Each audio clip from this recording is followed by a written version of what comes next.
السلام عليكم ورحمة الله وبركاته. الحمد لله الذي من علينا بالفقه في الدين ويسر لنا سلوك سبيل المهتدين، والصلاة والسلام على نبيه المختار خاتم الأنبياء وقدوة الأسفياء وعلى آله السادة الأطهار وأصحابه الكرام الذين هم هداية المختار. أما بعد، فأعوذ بالله من الشيطان الرجيم. بسم الله الرحمن الرحيم. ومن يؤت الحكمة فقد أوتي خيرا كثيرا. صدق الله المولانا العظيم. بارك الله لنا ولكم في القرآن العظيم ونفعنا وإياكم بالآيات والذكر الحكيم. استغفر الله لي ولكم ولسائر المسلمين فاستغفروه إنه هو الغفور الرحيم. আলহামদুলিল্লাহ, আল্লাহ পাকের মেহেরবানি, আল্লাহ পাকের ইহসান। আল ফিকহুল মুয়াসসার কিতাবের উপর এটি আমাদের দ্বিতীয় দার্স। আমাদের আজকের আলোচনা কিতাবুল উযহিয়া থেকে। قال الله تعالى فصل لربك وانحر. وقال رسول الله صلى الله عليه وسلم ما عمل ابن آدم من عمل يوم النحر أحب إلى الله من إحراق الدم وإنه ليأتي يوم القيامة بقرونها وأشعارها وأصلافها وإن الدم لا يقع بمكان قبل أن يقع بالأرض فتيبوا بها نفسه. رواه الترمذي عن عائشة رضي الله عنها وقال عليه الصلاة والسلام من كان له ساعة ولم يزحي فلا يقربن مصلانا. رواه ابن ماجه عن أبي هريرة رضي الله عنه. الأضحية بضم الحمزة وكسرها مع تخفيف الياء وتشديدها اسم لما يذهب يوم الأضحى. الأضحية في الشرع هي ذبح حيوان مخصوص بنية القربة في وقت مخصوص.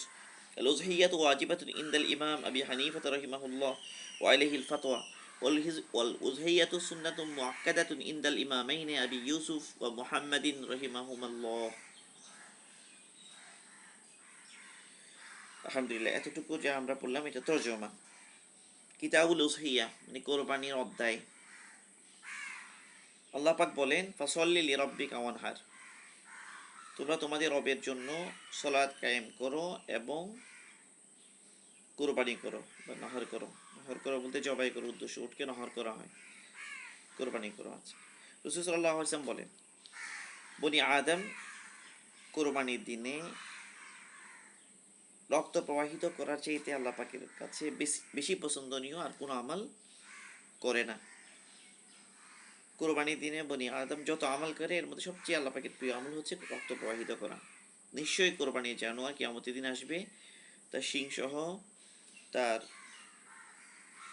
পশম সহ এবং তার হাড় সহ, এবং নিশ্চয়ই রক্ত পৌঁছে যায় এমন এক জায়গায়, মাটিতে পৌঁছার আগে আগে আল্লাহ পাকের কাছে কবুলিয়তের এমন একটা জায়গায় পৌঁছে যায় কোরবানির রক্ত মাটিতে পৌঁছার আগে আগে। কাজেই তোমরা কোরবানি করার মাধ্যমে নিজেকে আনন্দিত হও, কোরবানি করার মাধ্যমে আনন্দিত হও। এই হাদিসটি আয়েশা রাদিয়াল্লাহু আনহা রিওয়ায়াত করেছেন। ইমাম তিরমিজি রাহিমাহুল্লাহ সুনানে তিরমিজির মধ্যে এনেছেন। এরপর আরেকটি হাদিস এখানে আনা হয়েছে মান কানা লাহু সাআতুন, যার কাছে সামর্থ্য আছে, ওয়ালাম ইউজাহি, কিন্তু সে কোরবানি করলো না, ফালা ইয়াকরাবান্না মুসাল্লানা, সে যেন আমাদের ঈদগাহে না আসে, ঈদগাহের নিকটেও না আসে। এই হাদিসটি ইমাম ইবনে মাজাহ রাহিমাহুল্লাহ আবু হুরায়রা রাদিয়াল্লাহু আনহু থেকে রিওয়ায়াত করেছেন। এই কিতাবের বৈশিষ্ট্য হলো যে কোনো অধ্যায়ের শুরুতে সংশ্লিষ্ট কোরআনের আয়াত এবং হাদিস নিয়ে আসা। তো এখানেও তিনি তাই করেছেন, প্রথমে কোরআনের আয়াত এনেছেন ফাসল্লি লিরাব্বিকা ওয়ানহার। এই আয়াতের ব্যাখ্যায় সূরা কাউসারের আয়াত, এই আয়াতের ব্যাখ্যায় মুফাসসিরগণ লিখেছেন যে আয়াত কোরবানি সম্পর্কে। এখানে নাহার দ্বারা কোরবানি উদ্দেশ্য, সলা দ্বারা ঈদের সলাত উদ্দেশ্য, সলাত এবং কোরবানি, ঈদের নামাজ এবং ঈদের কোরবানি, এটা কেউ কেউ বলেছেন, সেই হিসেবে এটা আনা হয়েছে। আর কোরবানির ফাজাইল এখানে বলেছেন যে কোরবানির দিন জানোয়ার জবাই করা এটা কত ফজিলতের কাজ, যে ওই দিন এর চাইতে বেশি আল্লাহ পাকের কাছে প্রিয় আর কোনো আমাল নেই। এবং কোরবানি জানোয়ার কিয়ামতের ময়দানে আসবে, তার শিং সহ, তার পশম সহ, তার হাড্ডি সহ। এই কথাটা কি উদ্দেশ্য, মানে এগুলো ওজন করা হবে, এগুলোর ফজিলত পাওয়া যাবে আলাদা আলাদাভাবে। আর কোরবানির রক্ত যেটা, সেটা আল্লাহ পাকের কাছে এমন একটা জায়গায় পৌঁছে যায় এমন একটা জায়গায় পৌঁছে যায়, মানে মাটিতে পড়ার আগে আগেই আল্লাহ পাকের কাছে কবুল হয়ে যায়, এটা বোঝানোর উদ্দেশ্য।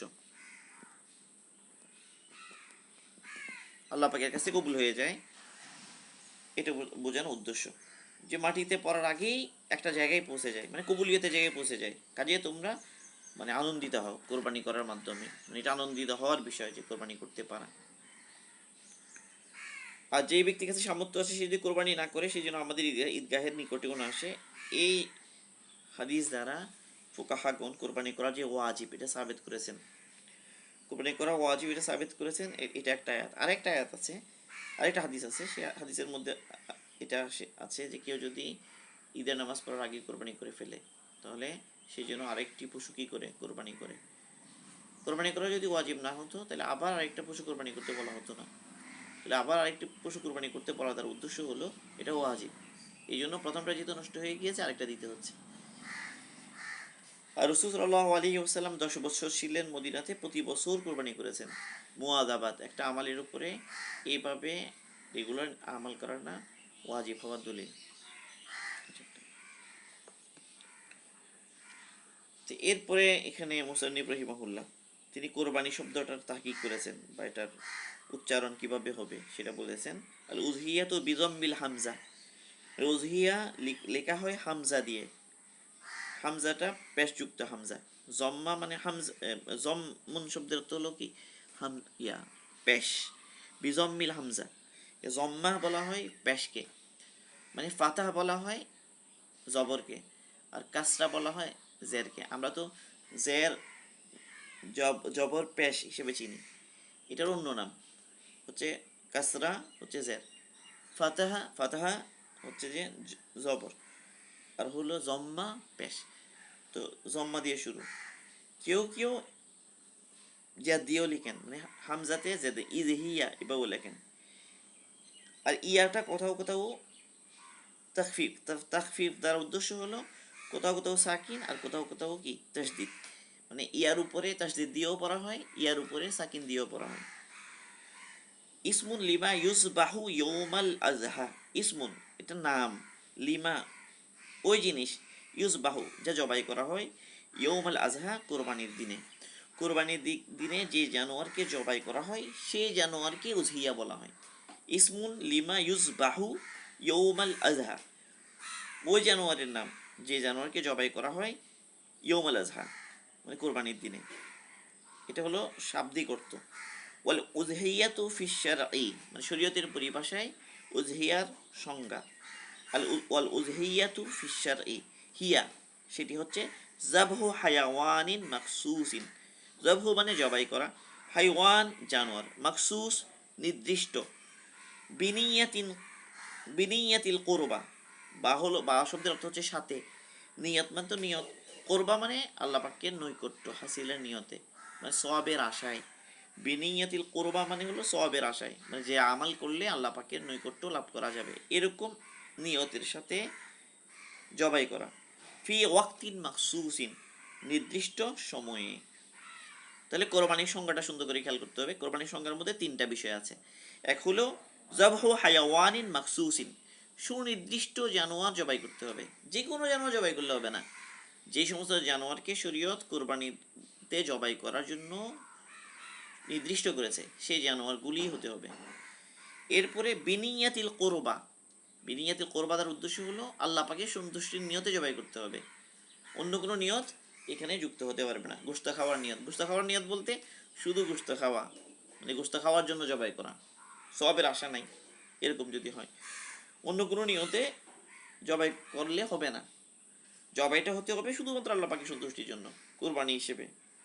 ফি ওয়াক্তিন মাকসুসিন, সুনির্দিষ্ট দিনে, তার মানে যেই সময়ে কোরবানি করলে হবে, শরীয়ত শুরু করেছে বা নির্দিষ্ট করেছে যে দিনগুলোকে কোরবানি করার জন্য, সেই দিনগুলোতে জবাই করতে হবে।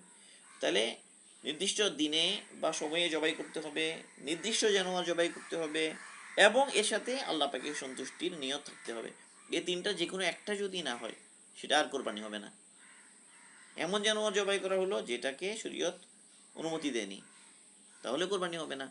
এমন দিনে জবাই করা হলো যে দিনে কোরবানি করা ওর জন্য নির্দিষ্ট করা হয়নি, তাহলে কোরবানি এটা কোরবানি হবে না। আবার দিনও ঠিক আছে, জানোয়ারও ঠিক আছে, কিন্তু আল্লাহ পাকের সন্তুষ্টির নিয়ত রইল না, তাইলেও কি হবে না, এটাই কোরবানি বলা হবে না।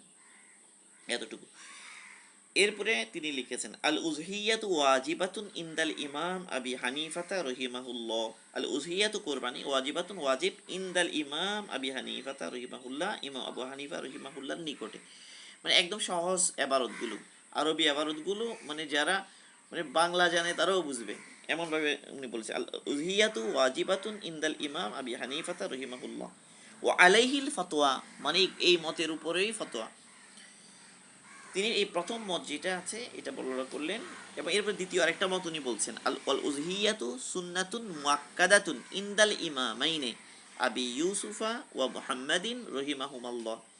উজহিয়া কুরবানি সুন্নাতুন মুআক্কাদাতুন, সুন্নতে মুআক্কাদা, ইনদাল ইমামাইনে, দুই ইমামের নিকট। তারা কারা? আবি ইউসুফ ওয়া মুহাম্মাদিন রহিমাহুমাল্লাহ। আমরা গতকাল বলেছি যে তারা দুজনেই মুজতাহিদে মুতলক। মুজতাহিদে মুতলক বলতে তারা, তাদের ছাত্ররা আলাদা, ছাত্রদের নামে আলাদা মাযহাব আছে। ইমাম শাফি রহিমাহুল্লাহ, ইমাম মুহাম্মদ রহিমাহুল্লাহ ছাত্র, এবং ইমাম আহমদ ইবনে হাম্বল রহিমাহুল্লাহ, ইমাম শাফি রহিমাহুল্লাহ ছাত্র। তো ছাত্র হয়ে তাদের নামে আলাদা মাযহাব আছে।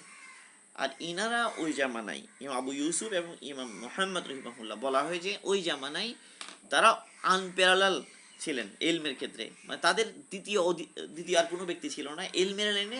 তারা ছাড়া ওই সময়ে আবু হানিফা রহিমাহুল্লাহর ইন্তেকালের পরে, আবু ইউসুফ রহিমাহুল্লাহর ইন্তেকালের পরে ইমাম মুহাম্মদ রহিমাহুল্লাহ, তাদের লেভেলের আলেম বলতে গেলে ছিল না এরকম।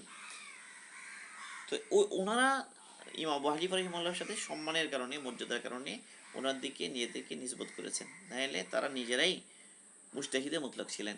এই জন্য তাদের একটা রায় এসেছে। কিন্তু আমরা কালকেও বলেছি রায় দুইটা বা তিনটা হতে পারে, কিন্তু পরবর্তী যারা আহলে তারজি মানে ইমাম আবু হানিফা রহিমাহুল্লাহ, ইমাম আবু ইউসুফ, ইমাম মুহাম্মদ রহিমাহুল্লাহ, ওনারা তো একদম প্রথম সারির ইমামদের মধ্যে। ওনাদের পরে দ্বিতীয় সারি আছে ফুকাহাদের, তৃতীয় সারি আছে, চতুর্থ সারি আছে, এবার সাত তবকা আছে। হানাফি মাযহাবের ফুকাহাদেরকে সাত তবকায় ভাগ করা হয়েছে। এর মধ্যে এক তবকাকে বলা হয় আহলুত তারজি, মানে তারা প্রাধান্য দেন কোন রায়টাকে আমরা প্রাধান্য দিব। এখানে দুইটা রায় হয়ে গেল, কোনটা গ্রহণযোগ্য হবে? তো ওনারা রায় দিয়েছেন ইমাম আবু হানিফা রহিমাহুল্লাহর যে রায় এটাই গ্রহণযোগ্য। কেন? এটার পক্ষে দলিল আমরা আগেই বলেছি, এটার পক্ষে আগেই দলিল বলা হয়েছে যে আল্লাহ রসুল বলেছেন যে তারা যেন কোথায় না আসে, ঈদগাহে না আসে। যারা সামর্থ্য থাকা সত্ত্বেও কোরবানি দিবে না, তারা ঈদগাহে না আসে। এটা ওয়াজিব না হলেও বলা হতো না। ঈদের নামাজের আগে যদি কেউ জবাই করে ফেলে হবে না, আরেকটা জবাই করতে হবে, এটা ওয়াজিব না হলে হতো না। ফসল লিরব্বিকা ওয়ানহার এটা আমরের সিগা, মানে আমর, ওয়ানহার মানে কোরবানি করো, জবাই করো। হুকুম, হুকুম ওয়াজিবের জন্য হয়, এটাও ওয়াজিবের দলিল। আল্লাহ রসুল 10 বছর একবারও বাদ দেননি, প্রতি বছর কোরবানি করেছেন, একবারও বাদ দেননি। তাহলে একবারও বাদ না যেহেতু দেননি, তাহলে বোঝা গেল যে এই ধরনের মোয়াজাবাত মানে হলো একটা আমলকে এইভাবে করা নিয়মিত আমাদের সাথে বাদ না দিয়ে, এটা ওয়াজিবের দলিল। তো এই সবগুলো ওয়াজিবের পক্ষে দলিল। ওয়াজিবের পক্ষে দলিলগুলো যেহেতু কি মজবুত, তো এই কারণে আহলে তারজি যারা, মানে আহলে তারজি মানে যে কেউ আহলে তারজি হতে পারবে না। 1400 বছর পরে এসে কেউ বলবে যে না আমার দৃষ্টিতে সাহেবানিয়ার মতটা বেশি উত্তম, এরকম যদি কেউ বলে তার এই মত গ্রহণযোগ্য হবে না, কারণ সে তো আহলে তারজি নয়। এই জামানার যে কেউ হন না কেন, এই জামানার একদম সবচেয়ে বড় ফকিও যদি এই কথা বলেন যে না এই ক্ষেত্রে আমার রায় হলো প্রাধান্যপ্রাপ্ত আবু হানিফার রায় না, ইমাম মুহাম্মদ এবং আবু ইউসুফ রহিমাহুল্লাহ রায়, তার এই কথা গ্রহণযোগ্য হবে না, কারণ সে তো আহলে তারজি নয়। আহলে তারজি কারা এটা নির্দিষ্ট আছে, কারা বললে এই কথাটা চলবে, যে কারো মত চলে না। সংবিধানের ব্যাপারে সংবিধান বিশেষজ্ঞের ব্যাখ্যা মানে মানুষ, যে কেউ একটা ব্যাখ্যা দিয়ে ফেললে এটা মানবে না, ব্যাপারটা এরকম। তো আহলে তারজি দিয়ে ফেলেছেন, মানে এটা তাহলে এটা হলো রাজে প্রাধান্যপ্রাপ্ত মত, যে এটা ওয়াজিব। আরেকটা হলো সুন্নতে মুআক্কাদা, এটা একটা রায়, এটা হলো মারজু, মানে যে মতটি প্রাধান্য পায়নি সেটা। কোনো একটা মাসআলায় যখন এই ধরনের দুইটা রায় পাওয়া যাবে, তাহলে প্রাধান্য প্রাপ্ত মত যখন থাকবে, তখন প্রাধান্য পায়নি যে মত, সে মতকে মনে করতে হবে যেন এটা নাই, না থাকার মতো।